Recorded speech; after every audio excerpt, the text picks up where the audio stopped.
दोस्तों स्वागत है आप सभी का टेक्निकल गाइड केवी पर। और आज के इस वीडियो में हम बात करने वाले हैं इंटेल के i5-10400F के बारे में। 2021 में कौन सा आपके लिए सही रहेगा, या आपको कम्प्लीटली जो राइजन प्लेटफॉर्म है वही चुनना चाहिए ताकि आपको यहाँ पे बेनिफिट हो। तो अगर आपको जानना है कि 2021 में इंटेल का i5 आपको बिल्ड करना चाहिए या राइजन 5 के साथ जाना चाहिए, तो ये वीडियो पूरा एंड तक ज़रूर देखना क्योंकि ये बहुत ही इंपॉर्टेंट टॉपिक पे डिस्कस होने वाला है। तो चलिए शुरू करते हैं आज के इस वीडियो को। तो दोस्तों यहाँ पे जो इंटेल का i5 है 10400F वो आपको सस्ता मिल जाता है। जो स्पेसिफिकेशन है वो भी यहाँ पे बहुत अच्छी है।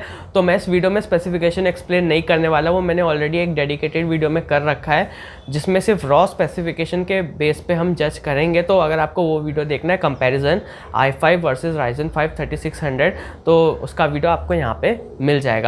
और लेकिन हम इस वीडियो में स्पेसिफिकेशन की बात नहीं करने वाले, हम बात करेंगे आपको इन दोनों में से कौन सा बिल्ड करना चाहिए। तो i5-10400F की बात करें तो ये आपको 13,000 के अराउंड मिल जाता है, और जो Ryzen 5 3600 है वो यहाँ पे आपको मिल जाता है मार्केट में अभी 18,000 रुपीज़ का।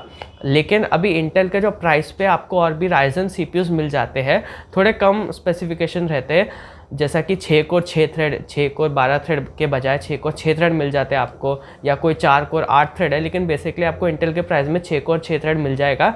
और वो है Ryzen 5 3500 है और Ryzen 5 3500X है। ये दो आपको मिल जाते हैं सेम इंटेल के प्राइसिंग पे। तो अब ये वीडियो क्यों इतनी इंपॉर्टेंट है, क्योंकि अगर आप इंटेल पे बिल्ड करना चाहते भी हो तो भी एक चीज़ है जो आपको ज़रूर पता होनी चाहिए बिल्ड करने से पहले, और वो ये कि अभी जो 11th जनरेशन वाले इंटेल के न्यू CPUs आने वाले वो आपके H410 या B460 में नहीं चलने वाले। तो अगर आप i5 ले रहे हो तो मोस्टली आप B460 के साथ में जाओगे, और B460 के साथ में अगर आप जा रहे हो या H410 के साथ में भी जा रहे हो तो दोनों में ही आपको 11th जनरेशन का सपोर्ट नहीं मिलने वाला। तो यानी आप 11th जनरेशन के i3 भी नहीं चला सकते अपने B460 बोर्ड में।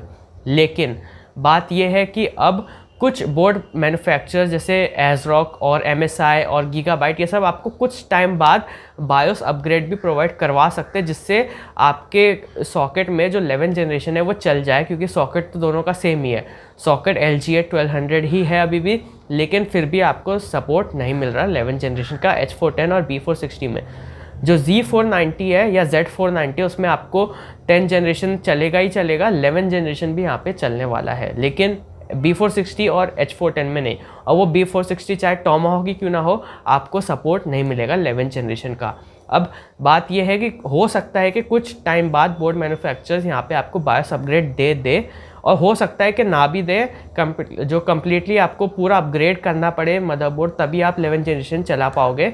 तो ये यहाँ पे कुछ सीन है। लेकिन अगर आप राइजन के साथ में जा सकते हो तो राइजन में आपको क्या बेनिफिट है कि राइजन का प्लेटफॉर्म जो है वो बहुत ही फ्यूचर प्रूफ है और अपग्रेड पाथ बहुत ही कमाल का है। आपको 6 कोर 12 थ्रेड के बजाय 6 कोर 6 थ्रेड मिल जाएंगे Ryzen 5 3500X या नॉर्मल 3500 में सेम प्राइस में और थोड़ा सस्ते में भी। लेकिन आपको जो फ्यूचर प्रूफिंग है वो काफ़ी अच्छी मिल जाती है, आपको मदरबोर्ड चेंज नहीं करना पड़ेगा। एक अगर आप B450 भी लेते हो तो भी उसमें Ryzen के 5000 सीरीज CPUs चल जाएंगे। अगर आप B550 लेते हो तो उसमें तो Ryzen 3000 चलता ही है, 5000 भी यहाँ पे सपोर्ट करेगा। और इन केस 5000 के XT वेरिएंट आते हैं, जैसे कि 3000 के XT वेरिएंट्स थे, तो वो भी यहाँ पे चल जाएंगे। तो यानी जो अपग्रेड है वो यहाँ पे काफ़ी अच्छा है। और अगर आप 3000 में XT सीरीज़ पे भी अपग्रेड करते हो तो वो भी यहाँ पे काफ़ी अच्छे से चलेंगे। तो जो ऑप्शंस है अपग्रेड का वो यहाँ पे राइजन में बहुत ही ज़्यादा है। तो अगर आप कोई सोच रहे हो कि आपको कोई बिल्ड करना है तो आप जा सकते हो जो फ्यूचर प्रूफ भी हो, आपको जो मदरबोर्ड और CPU कॉम्बो सेल ना करना पड़े, तो राइजन यहाँ पे बहुत ही अच्छा ऑप्शन है। बाकी ये वीडियो के जो भी कंक्लूजन है वो सब आपके ऊपर डिपेंड करेगा कि आपको कौन सा चाहिए। अगर इंटेल में अगर आप चला सकते हो 3-4 साल और फिर जो कॉम्बो है वो आप सेल कर सकते हो तो भी बहुत बढ़िया बात है, इंटेल के साथ जा सकते हो। वैल्यू फॉर मनी फैक्टर है उसमें, लेकिन अपग्रेड पाथ 0 है हो गया है अगर आप B460 या H410 लेते हो। Z490 मिल जाए सस्ते में तो काफ़ी बढ़िया बात है, आप जा सकते हो i5-10400F के साथ में। और अगर आप राइजन लेते हो तो यहाँ पे जो अपग्रेड पाथ है वो बहुत ही कमाल का है, तो काफ़ी सही अपग्रेड पाथ मिल जाता है आपको और मदरबोर्ड चेंज भी नहीं करना पड़ेगा। B450 लेते हो तो उसमें आपको 2000 का सपोर्ट मिलेगा सीरीज़ का, 3000 है, 3000 XT है, 5000 है। तो B450 एक ऐसा बोर्ड है जो मिड रेंज में आता है और काफ़ी ज़्यादा ऑप्शन सपोर्ट करता है। मेरे पास भी B450 है, तो अभी मैंने यूज़ कर रखा है इसमें Ryzen 3 1200 जो कि फर्स्ट जनरेशन हो गया। अब मैं सेकेंड जेन पे भी अपग्रेड कर सकता हूँ, थर्ड में भी अपग्रेड खुला हुआ है मेरा। 3000 में XT सीरीज़ पे भी जो अपग्रेड है वो ओपन है, और जो 5000 सीरीज़ है उस पर भी ये बोर्ड सपोर्ट करेगा। तो अगर आप Ryzen लेते हो तो ये बेनिफिट होता है आपके पास कि आप फ्यूचर में बहुत टाइम तक अपग्रेड कर सकते हो। लेकिन इंटेल में आपका अपग्रेड पाथ, इंटेल ने बोल रखा है कि आपका 11 जनरेशन नहीं चलने वाला B460 और H410 में, लेकिन चल भी सकता है। बाकी जो रीज़न दिए इंटेल ने वो सब बकवास से लग रहे हैं मुझे, मार्केटिंग के लिए लग रहे हैं कि बस उनको फ़ायदा चाहिए बोर्ड सेल करके। और मेरे ख्याल से इंटेल हो चुका है पूरा पागल, क्योंकि पहले तो 2 जनरेशन का एटलीस्ट सपोर्ट मिलता था इवन जो बजट मदरबोर्ड से उस पर, लेकिन अब तो वो भी यहाँ पे इंटेल ख़त्म कर रहा है और आगे पता नहीं क्या होगा। एक और बात है कि H410 में एटलीस्ट एक i3 11 जनरेशन का सपोर्ट तो डाला जा सकता था, मुझे ऐसा लगता है। बाकी हो सकता है कि जो रीज़न जो इंटेल ने दिया है कि उनके जो चिपसेट्स है उनकी मैन्युफैक्चरिंग थोड़े ऐसे प्रोसेस पे है कि वो अपग्रेड नहीं कर सकते। हालांकि बायोस मेमोरी लिमिटेशन हो भी सकता है, लेकिन बहुत मुझे ये जो रीज़न दिया हुआ है जो इंटरनेट में आपको भी पढ़ने को मिल जाएगा, तो आप पढ़ सकते हो और अपनी राय भी दे दो भाई कि ये जो रीज़न दे रखा है इंटेल ने वो वैलिड लग भी रहा है कि नहीं, क्योंकि मुझे तो नहीं लग रहा कि ये कहीं से भी वैलिड रीज़न होगा।